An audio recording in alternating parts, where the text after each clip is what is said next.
Hello and welcome to the Mana Flood podcast, the only podcast where the boys decided a hand with 5 lands, an arcane signet, and a soul ring was a good enough hand to start. Get your floaties ready because the episode starts now. Hello and welcome back to the Mana Flood podcast. We're still here, which means in band terms, we are killing it. Absolutely destroyed it. We haven't fought like once yet. There's no creative. It's crazy. No creative differences. It's wonderful. As always, I want to give a huge shout out, a huge thank you to Nom Honey for making that intro for us. I hear it every week and it just makes us sound, I feel like it makes us sound so much more professional than if we just started with this. Sure does.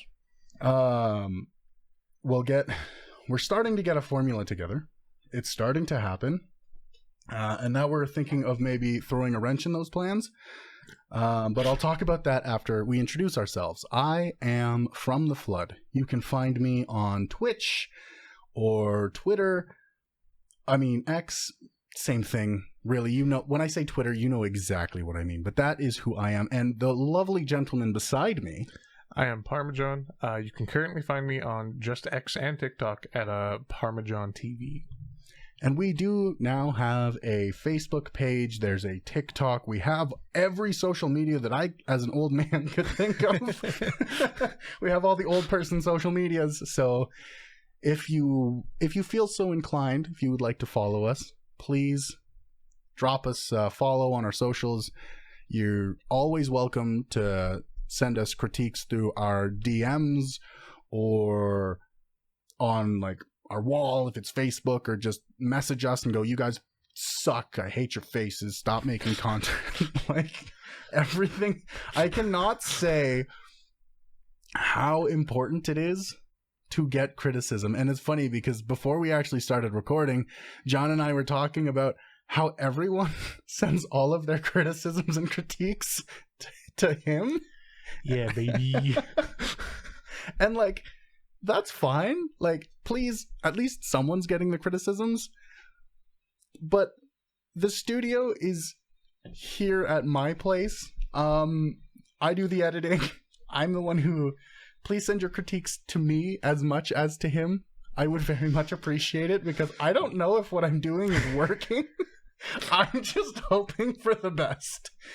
So please, please, please send your criticisms there. We are also, as I said, we're thinking of maybe throwing a wrench into our plans.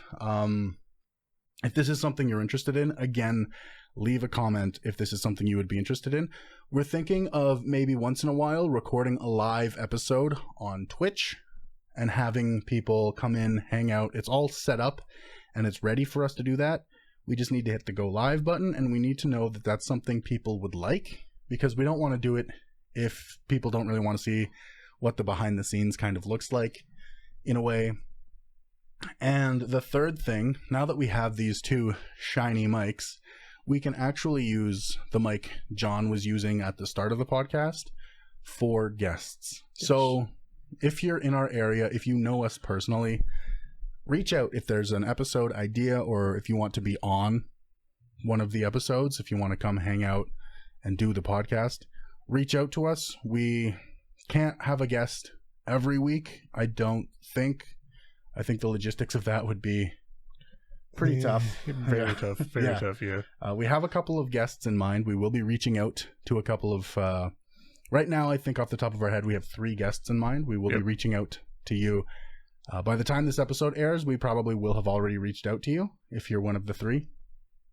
Or we forgot, and I will remember when I'm editing this, and we will go, oh crap.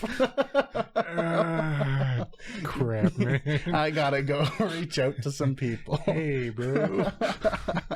So yeah, that is something that we might have to do. So today's episode, if you aren't looking at titles, which is completely valid. I never look at the title of the podcast I'm listening to. I'm just like, I like this podcast. Click title. The same, man. Yeah. Me too, truthfully. Command Zone releases a podcast, not sponsored. Not a sponsor. But I just see Command Zone. And I'm like, oh hell yeah! I don't even care what they're talking about. Let's watch.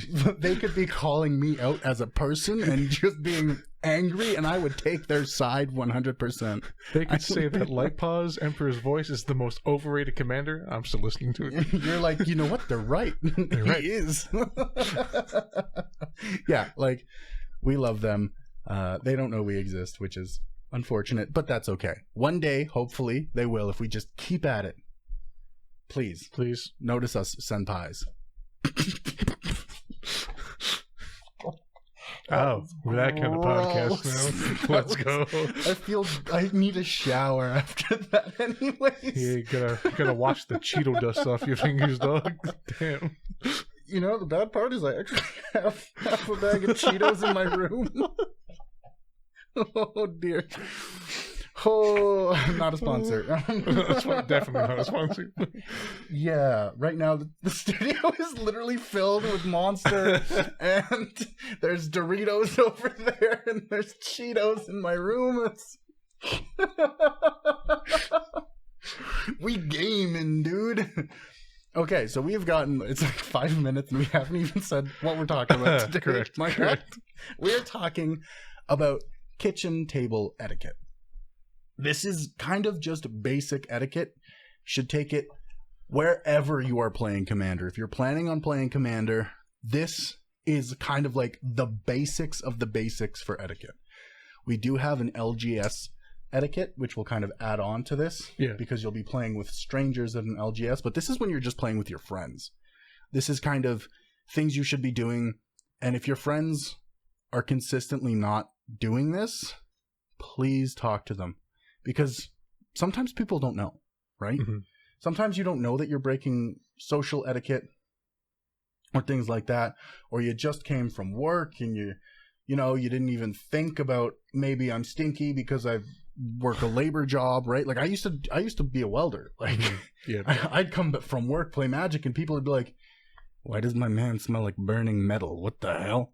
But right, like I didn't know, and it didn't cross my mind, oh, I should just spray myself down or something like that. We will get into that. That is going to be one of the things, but just know it can be that maybe your friend doesn't know they're breaking the etiquette. So kitchen table, if you're playing with friends, let your friends know.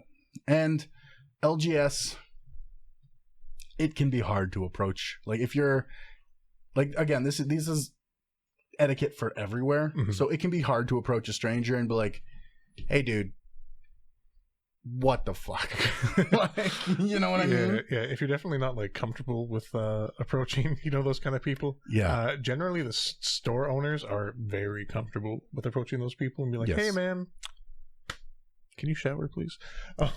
Or something along those lines. Hey man, you broke the whatever. We'll get into it. But go to your store owner. And I know that can also, like, there can also be a stranger if you're playing at that LGS for the first time. Mm-hmm. It can be intimidating. I'm still scared of the owner of my local LGS, but I have really bad social anxiety. But still, I'm still scared of the guy who runs our LGS. So don't think you're, like, alone in being afraid to approach people. I am so bad at it. Like, the last time I went and actually played Magic at the LGS, it had been so long. And this is probably going to be the next time too. It had been so long that I was like, I didn't even approach the owner. John did, but John was like, "Hey, can you just play with me? He's kind of a little bitch."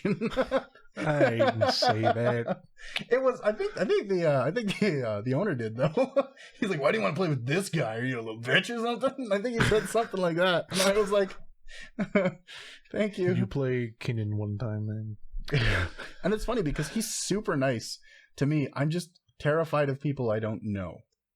Like, that's kind of it. That's valid. I try to avoid talking to people I don't know. Yeah, if I don't know you, I'm afraid of you. It's like, and it comes off as me being kind of standoffish a lot. That's not what I'm going for. I am afraid. Like, for sure at work, I'm not gonna lie, I'm like dissociating like 90% of the time. Same, just so I don't have to like think about talking to people I don't know. Same, dude. This week, like last weekend at work, I had to MC a music festival in front of thousands of people, and I feel like that wasn't even me up there. That right?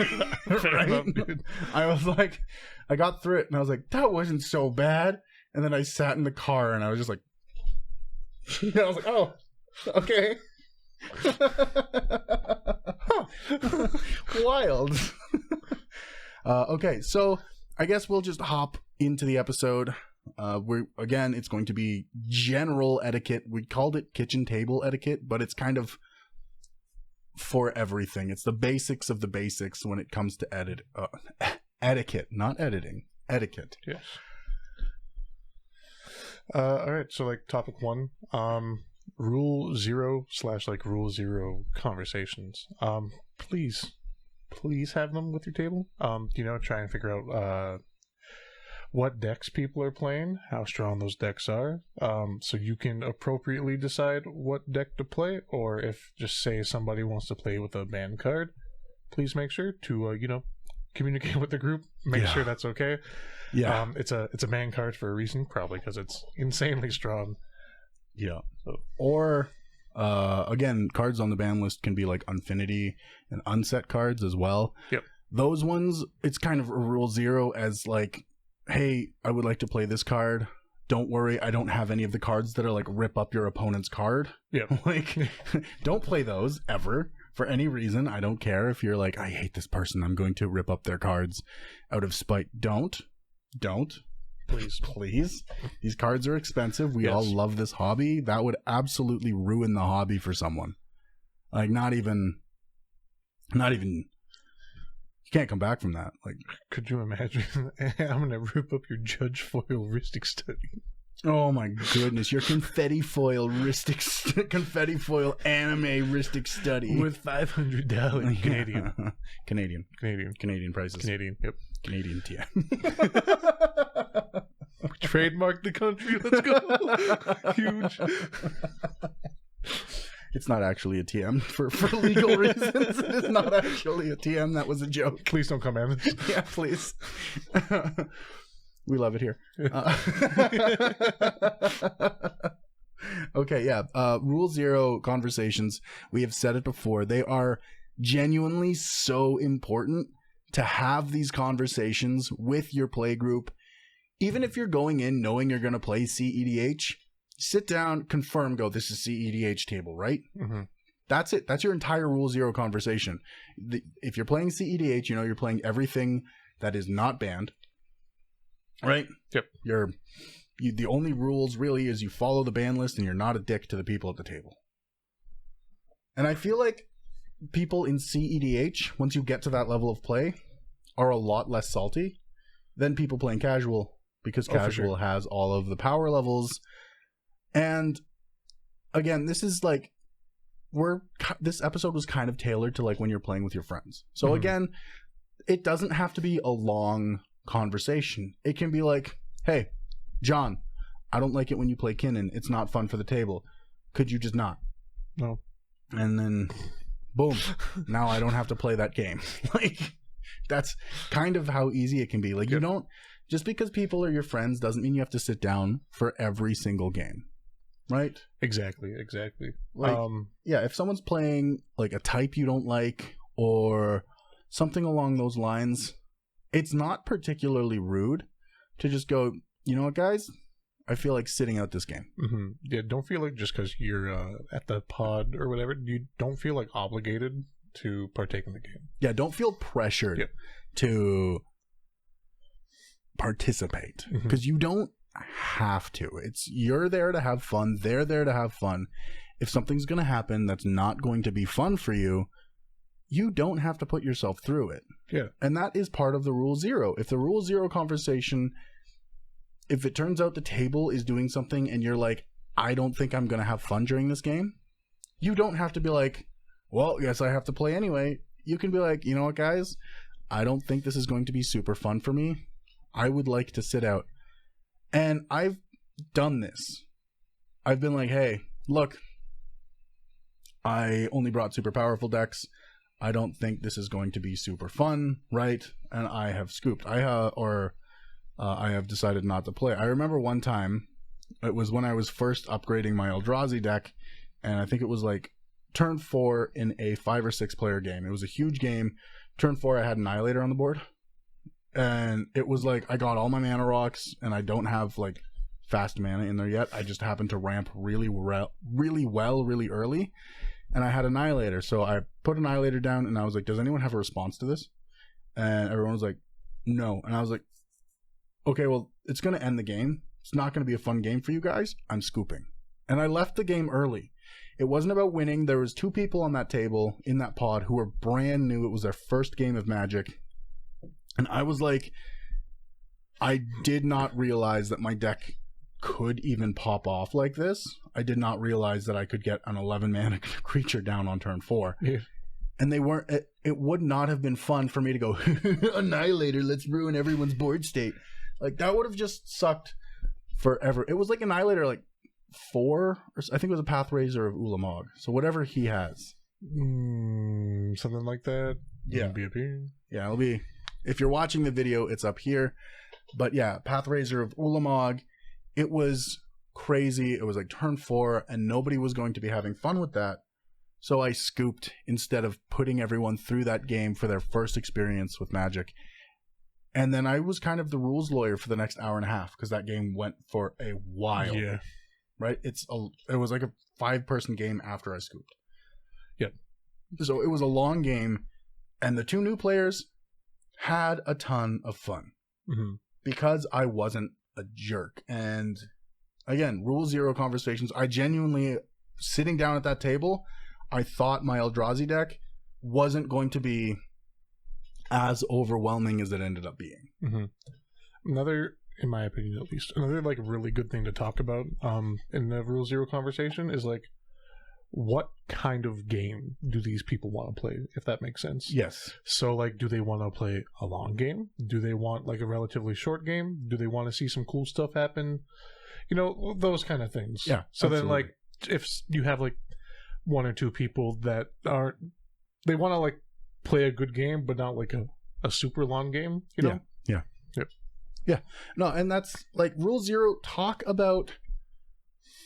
If you had a bad experience in your last game, sit down and talk to the table, right?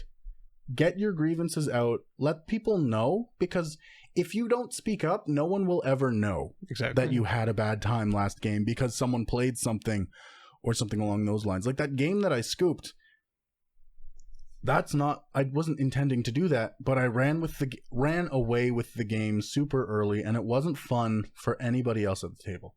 And I don't like playing Magic when one person can dominate a 6-player game.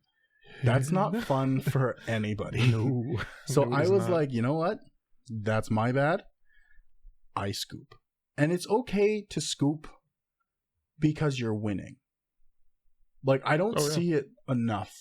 And this could be because, like, I peruse the Magic, the EDH Reddit a lot. And they like to complain there. But I don't see enough that people are like, hey, I accidentally ran away with the game, so I scooped. They're like, I ran away with the game, we went GG next. And I'm like, that's fair. And then you can switch your deck and you can keep playing.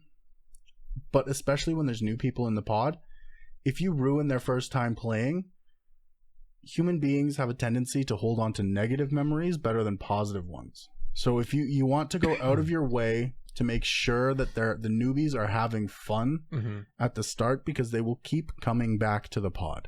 Yep, for sure. Yeah, and again, Rule 0 conversations, you can talk about anything. Really. Like, someone could be like, hey, I don't want to play with Sol Rings. They piss me off. And it's like, weird, but okay, sure, I guess. And that could be them, like, being manipulative, and they're in a deck, they're running a deck that doesn't use Sol Ring anyways, and they're just being a jerk. But true. Like, you can, and again, that's something to discuss in Rule 0. Like, hey, are you running a Sol Ring even if we aren't? Like, like what's the dealio, right? And yeah, Rule 0. If you're playing with someone who's known to cheat a lot, you can just be like, I'm not playing with this person. That's probably more LGS, right? Because in my friend group, if someone's cheating, I'm just like, get the fuck out of my friend group. I don't want you here. Right? True. Like, yeah, don't cheat, man. Yeah. It's a casual format. There's no point. Like, I see a lot of people cheating at the casual format, and it's like, If you're winning every game against newbies and you're genuinely trying that hard to win every game as some kind of flex, I see it as you actually kind of suck at the game. Yeah, like, while, like, not good, obviously, it kind of makes more sense to cheat. Like I said, don't do it. Don't do it. No. But it makes more sense to cheat at something more competitive because there's actually stuff and like prizing and whatnot on the line. Like, why would you cheat at a kitchen table? Yeah, with your friends. Like what? That just makes no. Like, do you need to win that bad to like feel better about yourself? Again, I think I consider pub stomping. If you do it every game, I consider that cheating. Just play a different deck. Yeah, like if your deck is consistently more powerful than the people you're playing with, I consider that cheating. Yeah. Now that it's different because I know when people are new, it can just be like, hey, they sat down, they don't understand the rules, and because they only have a basic understanding of the rules, they lose the game. Mm-hmm. Because the more in depth you learn the rules, the more games you play, the better you're going to be. Naturally, you're going to learn some fun, weird interactions, and weird things are going to happen, and you're going to be like, hey, judge. And then you pull out your phones and Google it because you're at your fucking house. There's no judge. But, true. You know? True. Everyone pulls out their phones and Googles it until they get an answer. And that has happened to me many times. Mm-hmm. But it's part of the game. And you don't consistently pub stomp. Teach when you can. And again, rule 0. If someone is consistently pub stomping, you and your play group, if you're new, maybe talk to them. Maybe go, hey, look, you are consistently running away with the games. And sometimes it's them using your deck. And that is a thing as well. But you can ask them to help you with your combos, help you with your lines, help you do cool stuff, help you find cool stuff, learn how to shuffle and randomize better. Because I've actually noticed the better you randomize your deck, the more fun it is. Oh, for sure. And definitely. Like, I get land screwed so much less if I actually like shuffle like 11, 12 times. Yeah. Right? Like I riffle shuffle. It's not a perfect cut in half riffle shuffle 10 or 11 times, but it's like, that's close enough. And do that 10, 11 times. Your deck is really well randomized, in my opinion. And like, unless you're not running enough lands or whatever, I usually don't even have to mulligan. Yep. Unless I'm trying for like a specific hand, or I'm like, oh, these are all enchantments in my Eldrazi deck. How did that happen? Right? Crap. But usually I don't have to. Yeah. And yeah, it's small things that you wouldn't expect to matter really matter. Like the amount of times you shuffle. I'm guilty of wanting to get in the deck, but I've also had a couple times where my deck, you add 3 lands or 2 lands, and suddenly the deck feels much more consistent, and you're like, what the fuck? Why? Mm-hmm. And yeah, that's just comes from learning the game and playing a lot of games. And like goldfishing your deck, and you know, it sounds kind of sad playing by yourself, but I have my favorite decks online, so I can just goldfish them and learn the lines. Goldfishing is super important in my opinion. But also that may be a topic for another time. But definitely goldfish for sure. But highly recommend. You need to goldfish well. Like again, ask the experienced player what cards you want out consistently. Ask them combo lines and stuff like that, because when you're new, you're not going to know that stuff. No. And again, that you can include that conversation in Rule 0. Like, hey, I got a new deck. I'm not quite sure what it does. Can you just do a quick skim and tell me the more powerful cards, especially when you're with friends? Oh, for sure. Because your friends aren't going to, like, don't go, okay, I have to sleeve this and double sleeve this entire deck. Sorry, give me 20, closer to like 40 minutes to do that. Yeah. But you can have that conversation and go, hey, I got this deck. I sleeved it up. It's all ready to play. I just don't know what I'm looking for. I don't know my lines. Can you do a quick look through and tell me which cards you think are the powerful ones? Exactly. And stoking the ego of the experienced player is actually going to help you out a lot more than you would think. Correct.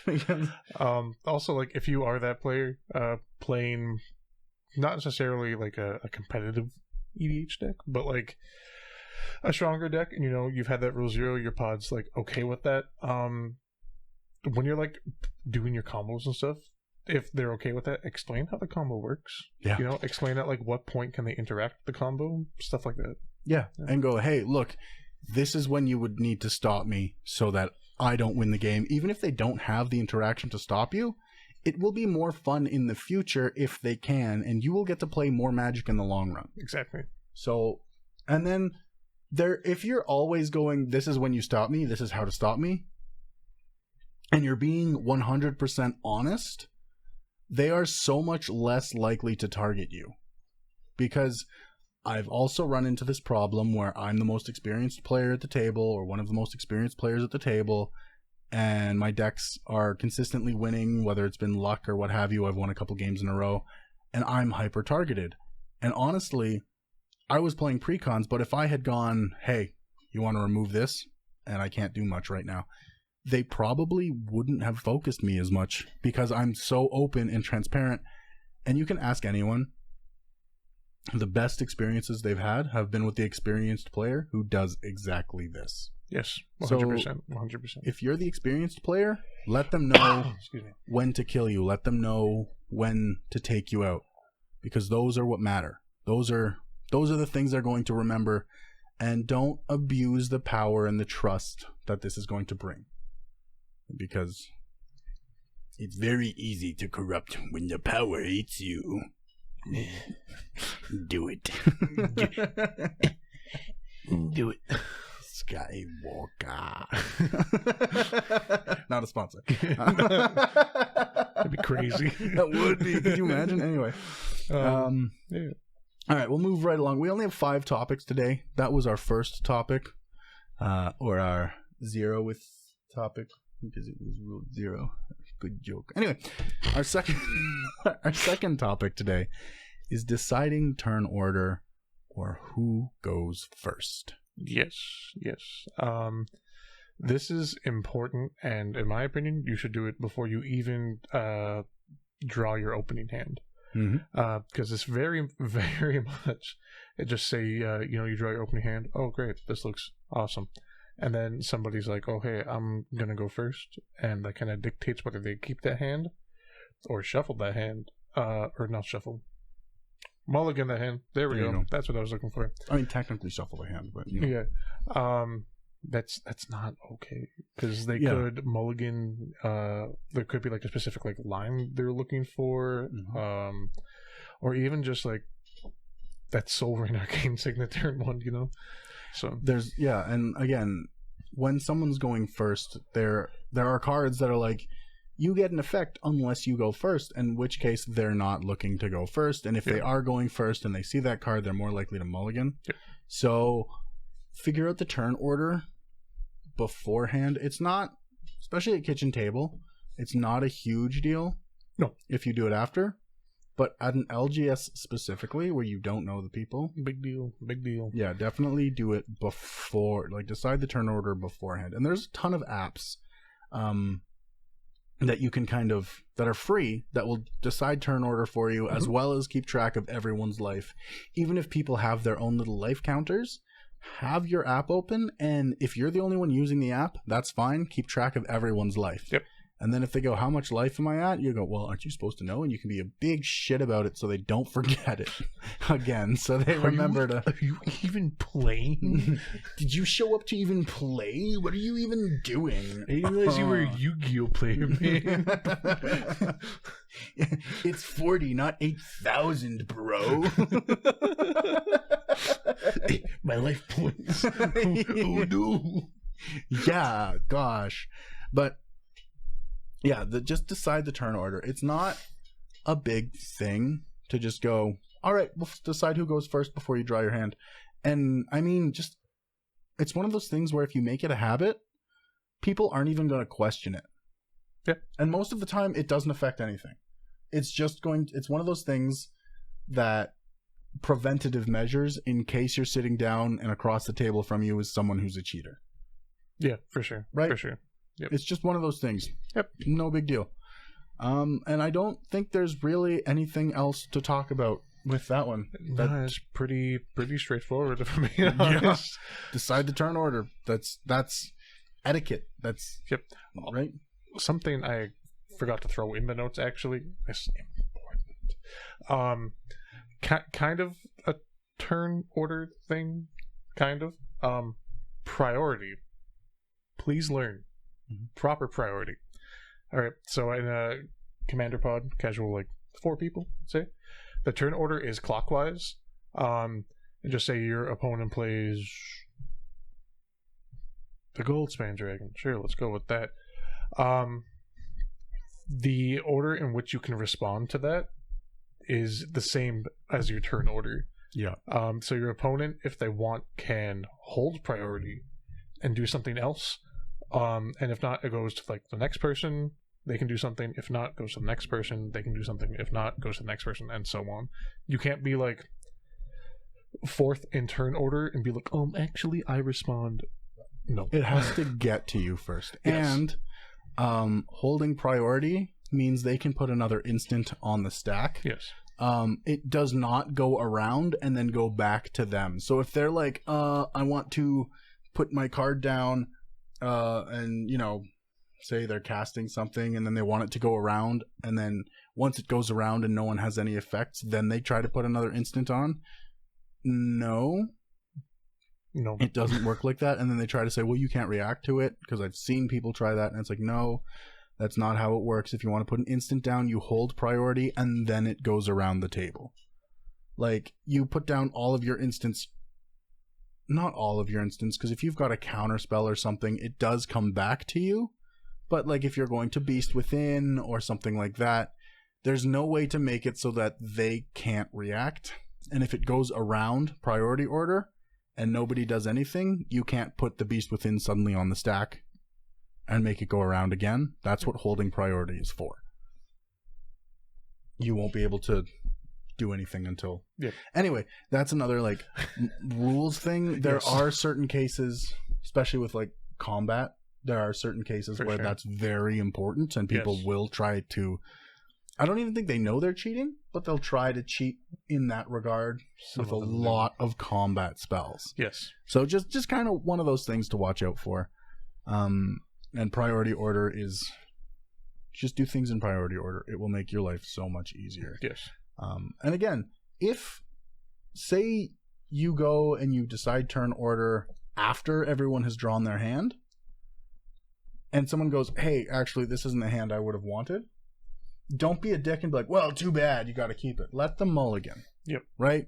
Let them have their thing, because it's not fun to kind of have a hand that's great if you're not going turn 1, but then you're going turn 1 and now suddenly you can hardly play the game. Right? Yep, exactly. So, yeah, just don't... Be kind, I guess. Be kind. Be nice. And speaking of being kind, we'll go into our third topic. Sorry, there's like a little fluff hanging from my mic. The dog. I think it was like a clothing fluff. Oh, never mind. Not the dog. My bad. Yeah. Wild.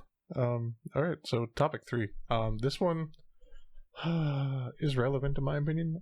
Maybe a little less relevant at like a kitchen table setting where it's you and your friends or people you know. But you should still do it. Just a basic respect thing, truthfully. Ask your opponents before touching their cards. Mm-hmm. Please, for the love of God. Like I said, in a setting where like you know everybody, it's a little less relevant. You know them pretty well. But just as like a basic respect thing, you don't know what the card does. Ask before touching it, especially at like an LGS. Most of the time, you're like, I don't know who you are. I don't know where your hands have been. Yeah, no, please. And like these cards are expensive, and especially if you're new. Oh my goodness, I know people. It's their first game. Before someone even sits down at the table, if they're borrowing a deck from someone, make sure you go, hey, look, some of these cards can be worth hundreds of dollars. Please be respectful. Because I actually had a buddy. Well, not really a buddy. Yeah, he's a buddy. He's a good friend. Anyway, it was his first game of Magic, and he had a land in his hand. and he was kind of like flicking his cards down a little bit hard, and we were like, hey man, like just kind of be careful with the cards. And he picks up the land and bends it in half and goes, oh, like this, while looking at the guy whose deck it was. And I was like, I buddy, would have folded him like he folded the card. I had to hold back. Like, I was furious. I was like, dude, you realize like some of these cards are worth a couple $100. If you bend or break my card that's worth a couple $100 to the point where I can't use it in a deck anymore, you can bet you're paying for it, or your girlfriend is paying for it, because like I don't want to give out who it was, but I knew both him and his girlfriend. Got you. And I was like, I will be getting the money for that vehicle, for that card, because, and like I like reamed him out. I was like, dude, if you're looking to start fights, this is how you do it. And he was like, wait, it's that serious? I was like, these cards are worth so much money. Man. Do not don't look someone in the eyes while you bend their card. Oh my, it was the most disrespectful thing I've seen in a long time.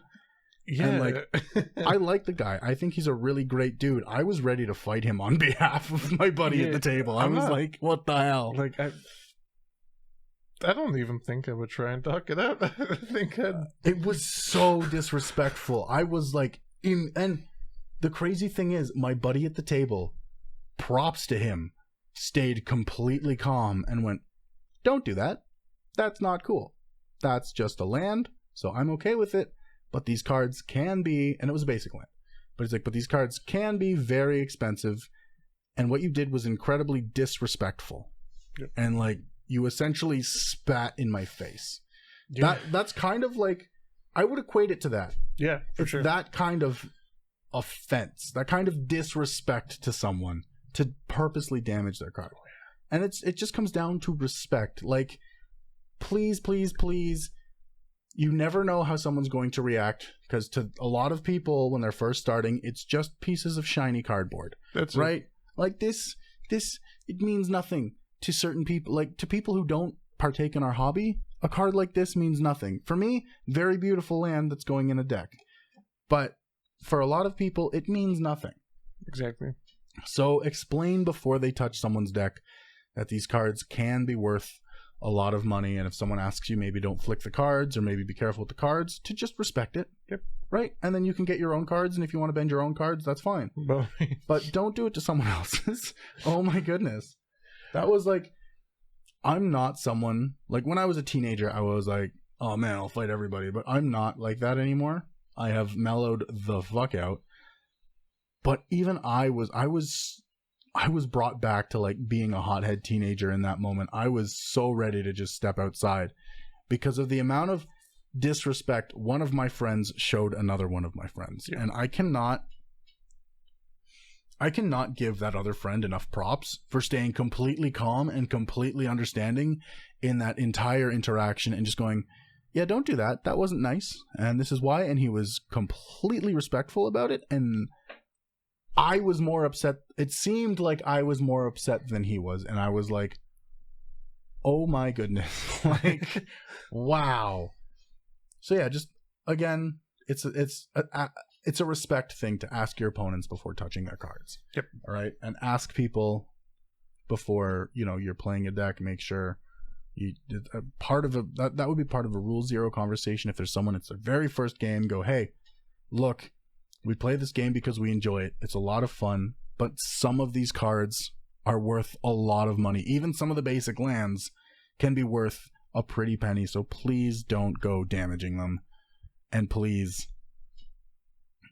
yeah, just, I'm getting heated just thinking about it again.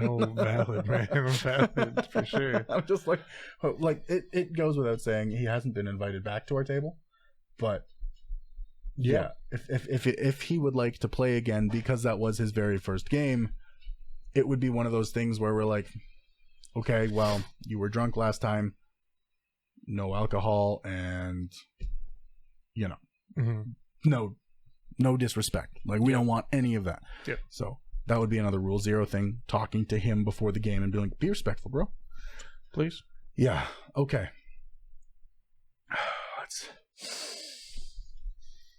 align your chakras. Yeah. Or whatever they do in yoga. I don't know. I don't do yoga, clearly. They breathe fireballs. Yo, what? Yoga! I need to go to yoga. That's why it's called hot yoga. I understand now. Yeah, that's all Dalsum. All Dalsum takes part in. Yeah, why do you think I went yoga? That was a complete Dalsum reference. Is there a kind of yoga where I can just become Blanca and be well, like that's Dalsum's backstory is he does yoga. That's true. That's how he's able to do all that. Tell crazy me I can stretch my limbs to like 20 feet by doing yoga. That's yeah, crazy. man, stretching, it's insane. It's in a video game. Has to be real. Yeah, completely realistic. Yeah, also, a magic card. Yeah, that's crazy. Yeah, Dalsum is a magic card too, isn't he? I still can't believe that. Haha. I stayed on topic. Magic the Gathering. Universes beyond. I can talk about anything and it's still on theme. It's great. True. You can talk about Doctor Who. I can be like Marvel. Yeah, because they're getting a universe. Yeah, we're getting Marvel set, which is crazy because Marvel has their own trading cards, but they're kind of lame though. I'm not going to say anything bad about a big corporation that can come down on us. But they are a little bit. All right, topic 4.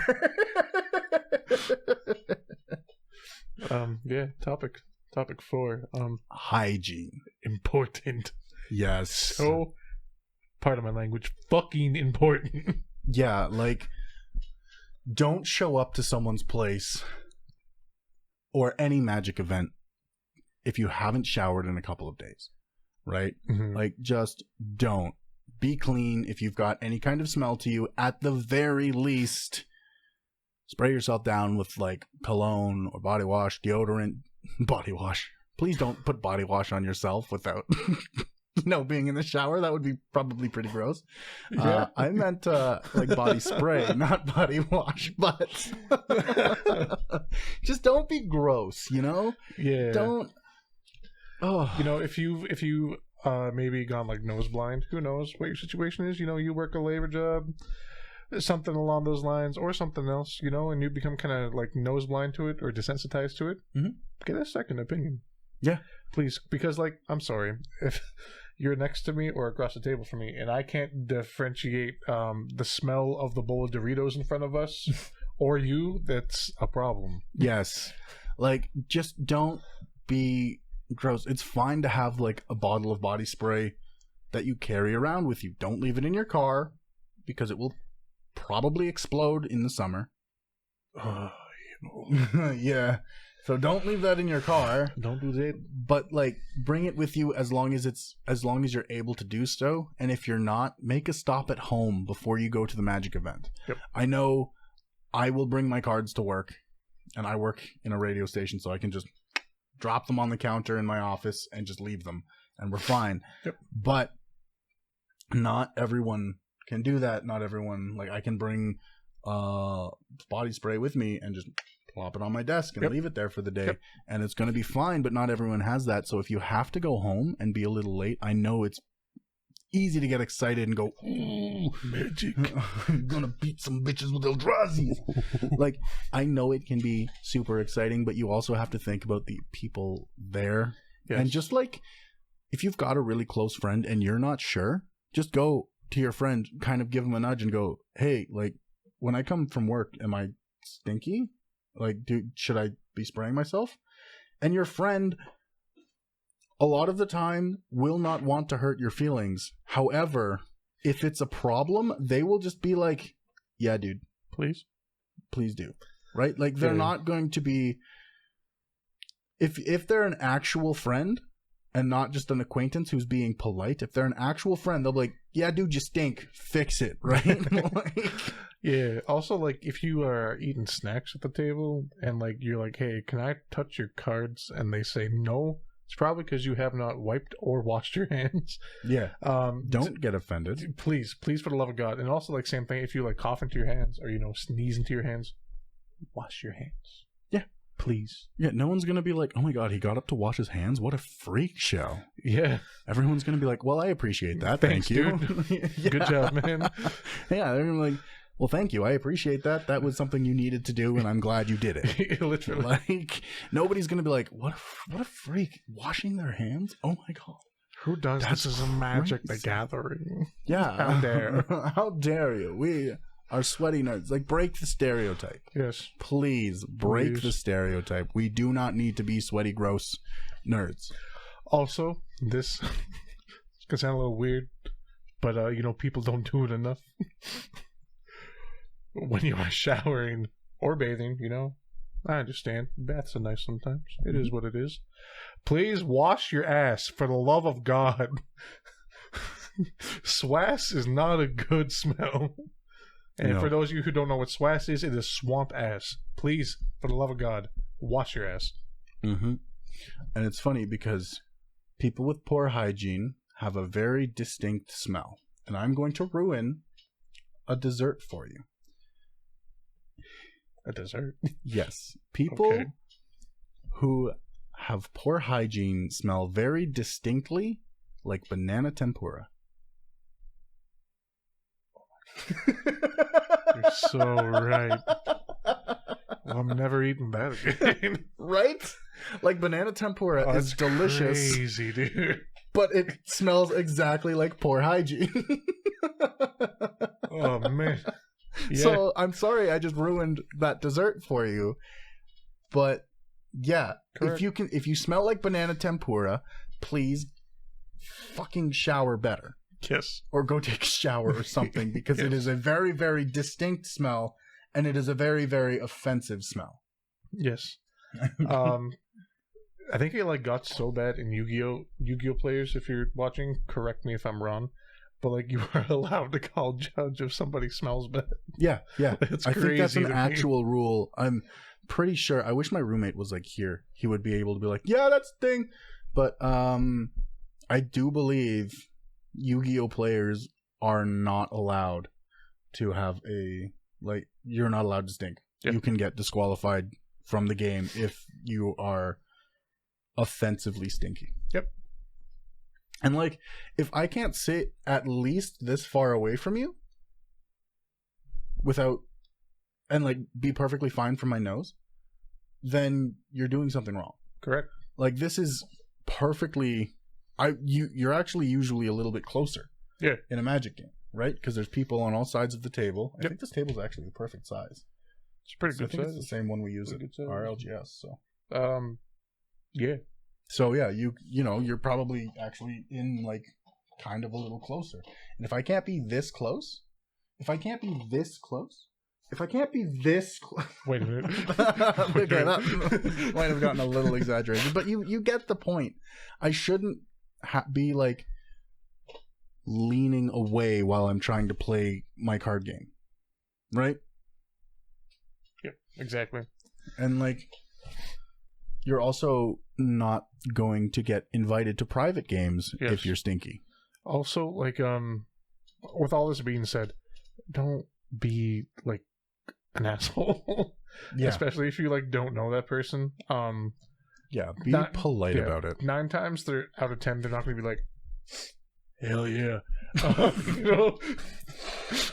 Oh, I love this me musk. 9 times out of 10, maybe even 10 times out of 10, they just simply do not know. Yeah. They've gone nose blind to it or what have you. Yeah, which kind of brings me back to ask the shopkeeper or the person who owns their... Oh, why can't I speak right now? Oh the person who owns the LGS. Yes, or whoever is working there at that moment.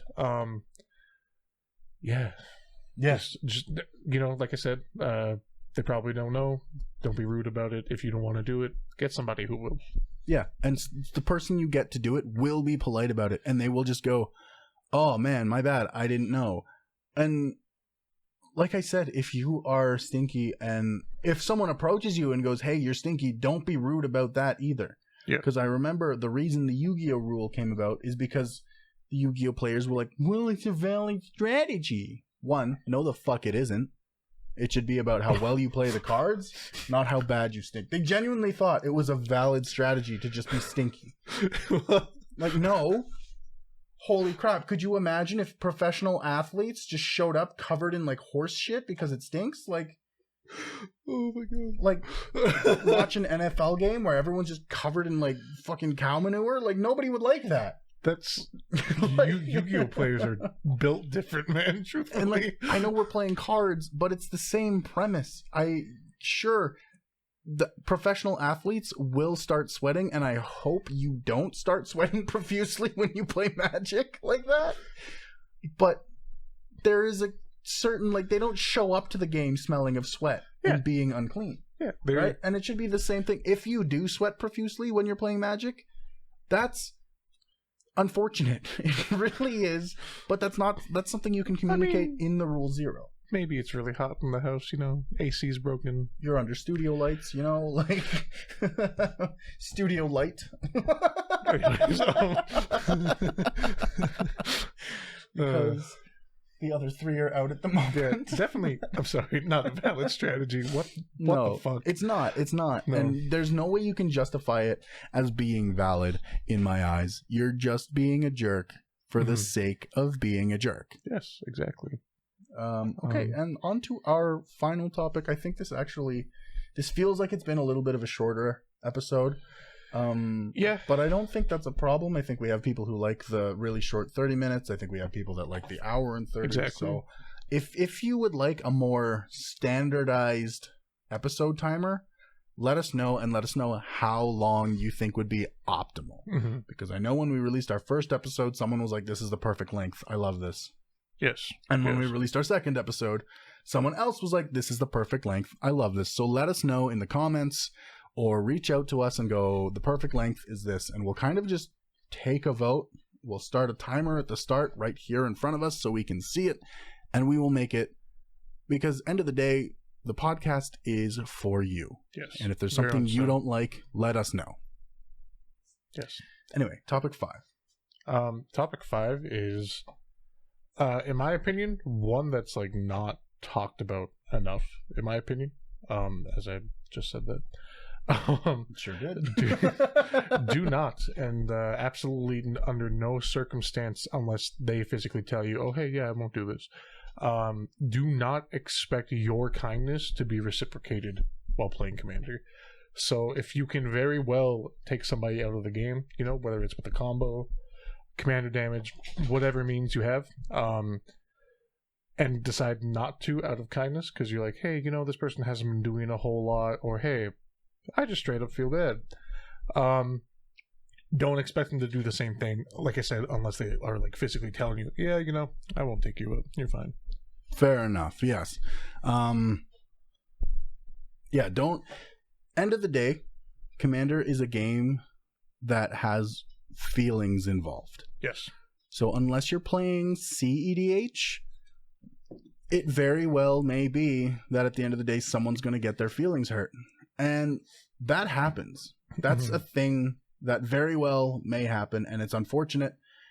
It sucks when someone gets their feelings hurt. Yeah. But it's a thing that happens, and again, you're not always going to be able to negate that. Even at kitchen table with your friends, sometimes someone is going to feel like they were targeted or what have you. And it very well may be that you were the archenemy all game and you did get targeted. Don't be a jerk about it. It happens sometimes. I've been targeted and I've been salty, and I was like, I'm going to sit out next game because I'm not in a mental state to play a game that's going to be fun, and I'm not in a mental state to have fun playing the game right now because I'm a little bit upset at what just happened. Yeah, like if prime example, this happened once. Somebody had played, I think it was like Approach of the Second Sun or something along those lines. Guy at the table was like, could have countered it. Blue mana was up. You could tell he was thinking about it, right? Decided not to. Fair enough. Comes back around to his turn. He plays something. That same person counters his spell. And he was kind of like, what the fuck, dude? But like, it sucks, but it happens. It sucks, but it happens for sure. Also, like, why wouldn't you counter Approach of the Second Sun? That seems silly. It's literally a game-winning spell. You don't know if they can just draw into it. If they can cheat it out. If they have Windfall and enough mana up, like you simply don't know. Yeah. Once that hits the board, So yeah, it could be like the highest cost spell in their deck, and they could have something that gives everything Cascade. Like literally counter it. Get it in their graveyard, please.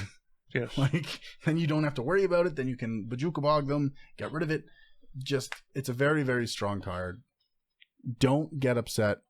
Like don't get upset if you decide not to counter it and then they counter you, because they don't have the same information you do. Mm-hmm.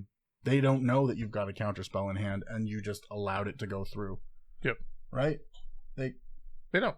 They have no idea. Yeah. And like, yeah, you can be like, maybe there's a bigger threat, but that is a literal game-winning threat. Why would you wait for it to come around a second time? Yeah, if somebody's board state isn't super impressive or impressive at all, truthfully, but they play Approach of the Second Sun, congratulations, they are now the threat. Yeah. Because they have literally put a timer on the game. Yeah, take them out. Yeah. Because if they've got Approach of the Second Sun, they're playing a way that it's a legitimate win con. Yeah. One way or another, they have a way to consistently win with it if it's in their deck. Because it's like 8 turns otherwise? 7 turns? Yeah. You're not going to just have that and be like, that's a really cool card. Because by the time you can play it, the first time, you're not going to have another 7 turns in Magic. Hell no. It's not happening. Hell no. Generally, people will do something to speed up the process a little bit. Like a good one would be Teferi's Puzzle Box. Teferi's Puzzle Box.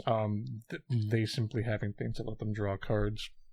Howling Mine. They have the mana for it. They can like Windfall into Approach, which is stupid, and I've done it a couple times, but anyway, just not the point. Yeah, like there's a lot of ways they can get it very quickly by their next turn. So just don't be salty, and again, don't expect your kindness to be reciprocated.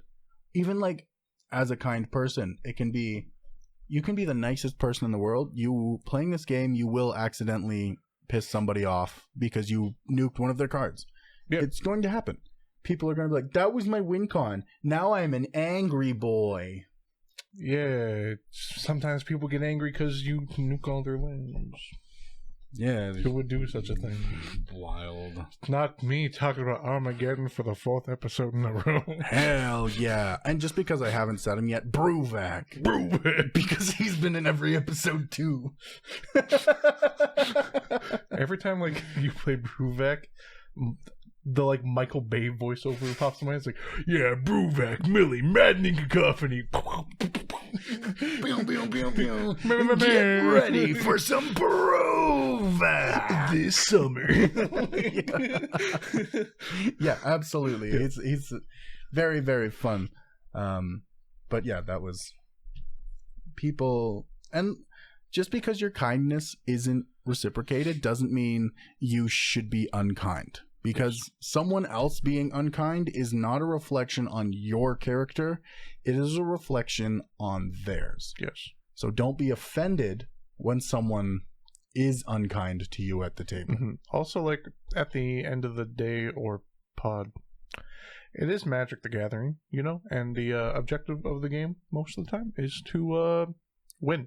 Yeah, at the end of the game, the objective is to win. Pew, pew, pew. Got him. Yeah, so if somebody doesn't reciprocate that kindness because they have game, oops, GG, next one. No matter what format you're playing, in some way, shape, or form, it is a competition, and there can only be one winner. Or maybe you're playing a bunch of decks that you try to lose the game as fast as possible. There can only be one loser, and even that is competitive. No matter how memey you're being, right? If you're playing a meme deck that just kills yourself and does nothing else, but people are countering you because they don't know, you can get salty doing that. Like, yes. There's a form of competition. Oh, for sure, right? For sure, yeah. So if people aren't letting your deck do the thing, it can be easy to get upset or a little tilted. Yep. Especially if you know you're playing a meme deck, but they don't know you're playing a meme deck. And they're like, oh no, we can't let you do anything. I'm going to remove the key piece of your thing repeatedly and just piss you off or what have you. Yeah. Like I have one deck that is 97 lands. And it just deals 40 damage to everyone at the same time. This deck. And that's all the deck does. If you remove my commander, I cannot find the combo pieces, and I'm screwed. And that's very frustrating, but it is what it is. I still can't believe you made that. It's so silly. It's so funny. I busted it out at the loft, and people are like, oh, he's not doing anything. I feel bad. And then we all died at the same time. Just stupid. It's a very stupid deck, but I love it to death because it's so stupid.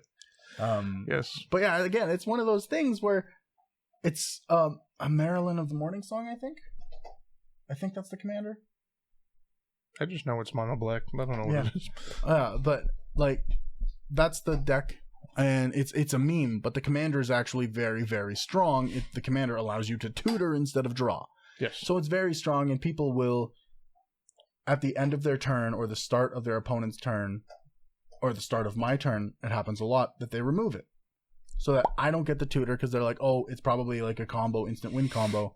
And it's not. It's an instant game is tied combo. Mm-hmm. And it's a meme, and I will only play it once to get the meme. And then once I get the meme, the deck goes away for another couple months until I find people who haven't played Magic with me before, and I bust out the meme deck. They're like, man, this deck sucks, dude. Yeah. And then you're like, take damage, nerd.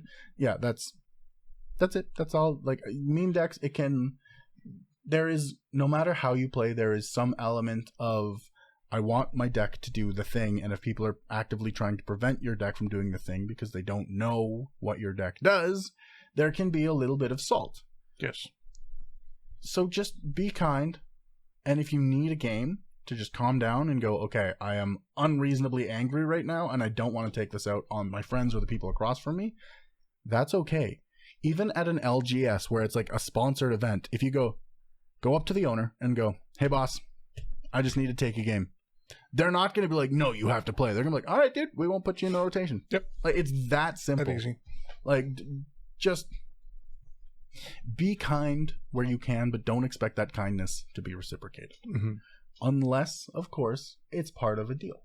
Yes. Right? Like, in your approach of the Second Son example, Buddy could have been like, hey, I will let this spell go through if you don't counter any spells on my turn. Yeah. That is perfectly fine. And then you could be salty that they countered your spell. Correct, because that was like a verbal agreement, and you were kind of like, excuse me?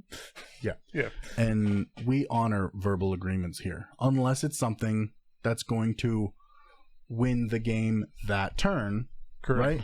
Unless it's something that's like you have to deal with it or you lose the game. Verbal agreements. I have had people, actually, and I love these people, I have done it a couple times as well, who will honor their agreement even if it means losing the game because they didn't know. Those are a special breed of people, for sure.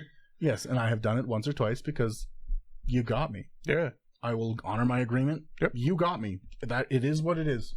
Right? And it makes the game more fun, or it can make the game more fun.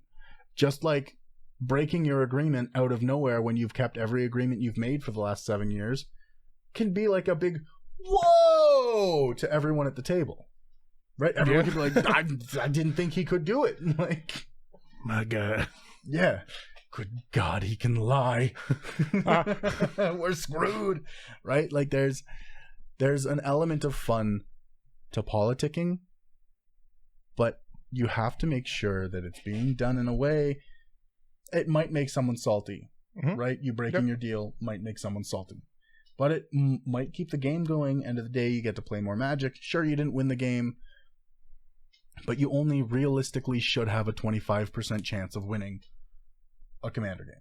Should, yes, very much right? so.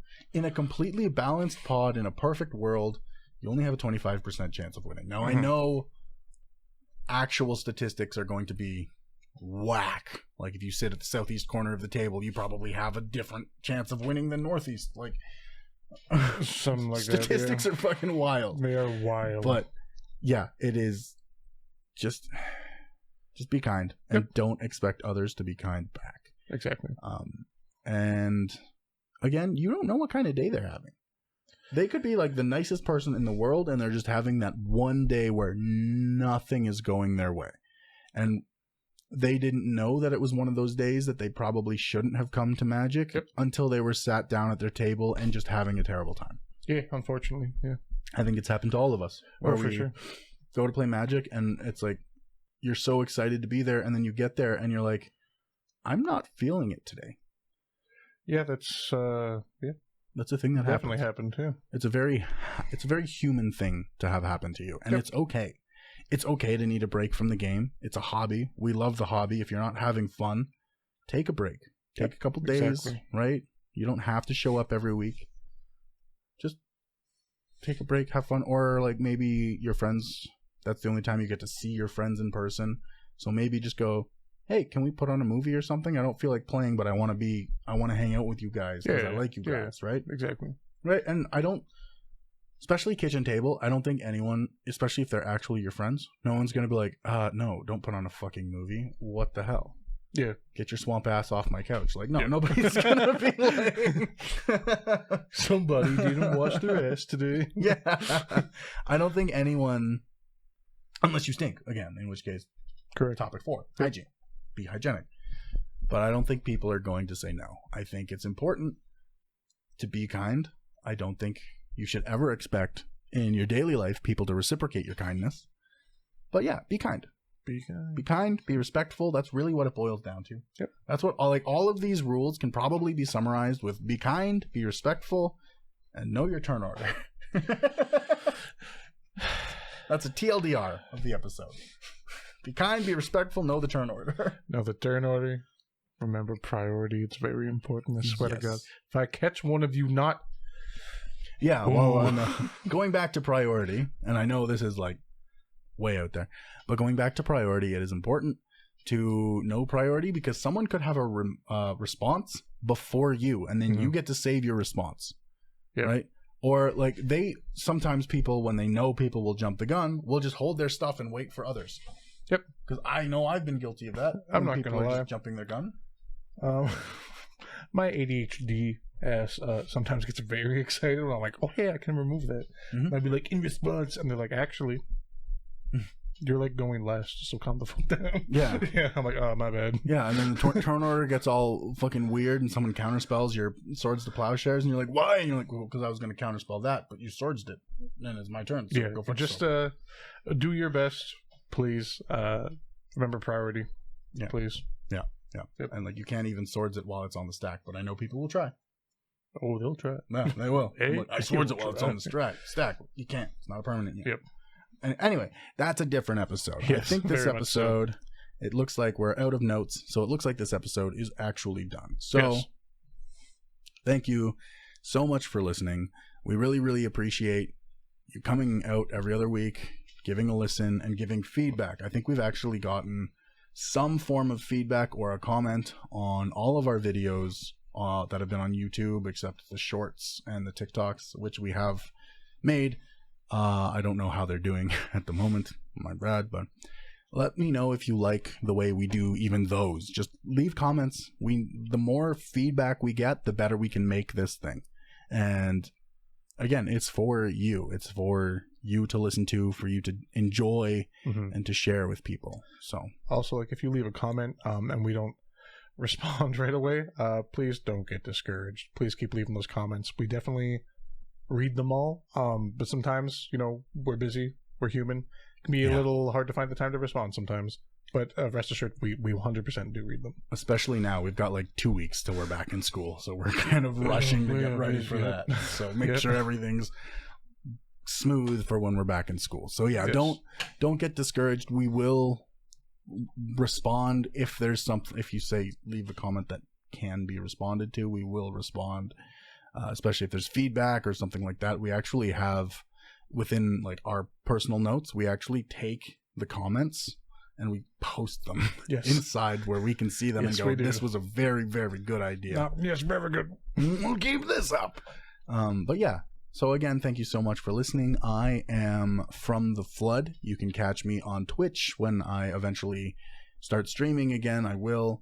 if we end up doing a live episode, it will be through my Twitch on From the Flood. That's where you'll be able to catch it. And yeah, the wonderful gentleman beside me. I am Parmesan. Again, you can find me currently on X and TikTok at Parmesan TV. And you're about to hear the voice of the lovely Nom Honey doing our outro. Mana Flood Podcast. Thank you for listening to the Mana Flood Podcast.